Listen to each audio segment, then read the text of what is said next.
2014ஆம் ஆண்டு ஒட்டுமொத்த இந்தியாவும் மக்களவை தேர்தலுக்கு தயாராகி கொண்டிருந்தது. தமிழ்நாட்டிலும் தேர்தல் சூடு அனல் பறக்க தொடங்கி இருந்தது.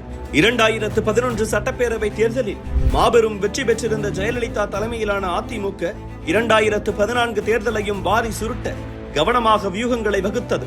ஒவ்வொரு வேட்பாளரையும் கவனத்துடன் தேர்வு செய்து களமிறக்கினார் ஜெயலலிதா. அந்த சூழலில்தான் ஏற்கனவே 2 முறை மத்திய சென்னை தொகுதியில் வெற்றி பெற்றிருந்த தயாநிதி மாறனை ஹாட்ரிக் அடிக்கும் நோக்கத்துடன் களமிறக்கியது திமுக.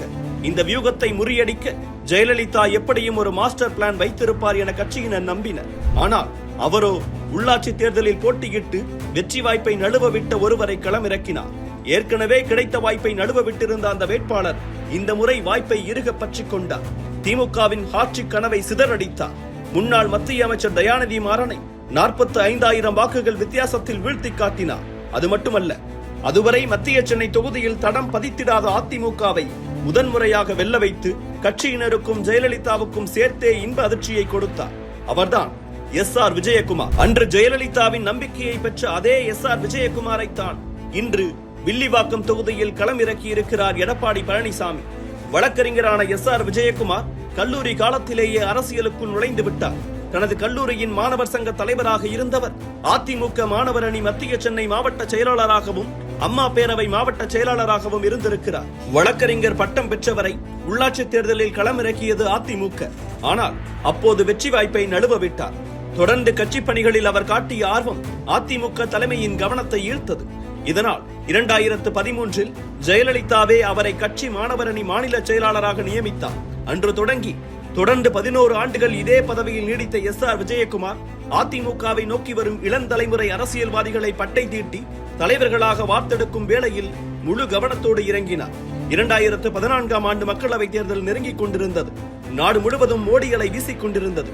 ஆனால் தமிழ்நாட்டில் எப்படியும் அதிமுகவே வெற்றி கொடி நாட்ட வேண்டும் என்பதில் ஜெயலலிதா உறுதியாக இருந்தார். கவனமாக வேட்பாளர்களை தேர்வு செய்து களமிறக்கினார். அந்த தேர்தலில் SR விஜயகுமாருக்கு மத்திய சென்னை தொகுதியில் போட்டியிடும் வாய்ப்பு கிடைத்தது. ஆனால் எதிர்த்து களமிறங்கிய தயாநிதி மாறனோ ஏற்கனவே இதே தொகுதியில் 2 முறை MP-யாக இருந்தவர். அவரது தந்தை முரசொலி மாறனும் இங்கிருந்துதான் மக்களவைக்கு தேர்வானார். போதா குறைக்கு 1977 தொடங்கி இந்த தொகுதியில் அதிமுக வென்றதே இல்லை என்கிற வரலாறு வேறு இருந்தது. இதனால் SR விஜயகுமாரின் வெற்றி உறுதி செய்யப்படாத ஒன்றாகத்தான் ஊசலாடி கொண்டிருந்தது. ஆனால் பிரச்சாரத்தில் காட்டிய தீவிரமும் கட்சிக்காரர்கள் கொடுத்த ஒத்துழைப்பும் விஜயகுமாரை வெற்றி பெற வைத்தது. ஹாட்ரிக் வெற்றியை எதிர்நோக்கி காத்திருந்த தயாநிதி மாறன் SR விஜயகுமாரின் வெற்றியால் வீழ்த்தப்பட்டார். வெற்றி பெற்ற மகிழ்ச்சியில் ஜெயலலிதாவிடம் வாழ்த்து வாங்கிவிட்டு டெல்லிக்கு சென்ற விஜயகுமார் அங்கும் தனது அதிரடியை தொடர்ந்தார். 80 விழுக்காடு வருகையை உறுதி செய்ததோடு 62 விவாதங்களில் கலந்து கொண்டு 825 கேள்விகளை எழுப்பியிருந்தார்.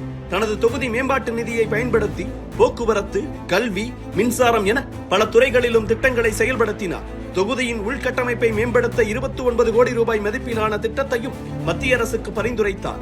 சென்னை சென்ட்ரல் ரயில் நிலையத்திற்கு MGR பெயரை சூட்ட வேண்டும் என இவர் கோரிக்கை வைத்து பேச பின்னர் அதை மத்திய அரசு ஏற்றுக்கொண்டு செயல்படுத்தியது.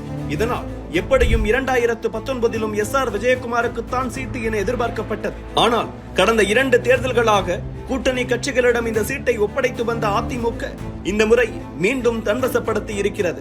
களத்தை தயார் செய்யும் விதமாக 2024ஆம் ஆண்டே SR விஜயகுமாரை மாணவர் அணி பதவியிலிருந்து கொள்கை பரப்பு துணை செயலாளர் பதவிக்கு ப்ரமோட் செய்திருந்தார் எடப்பாடி பழனிசாமி.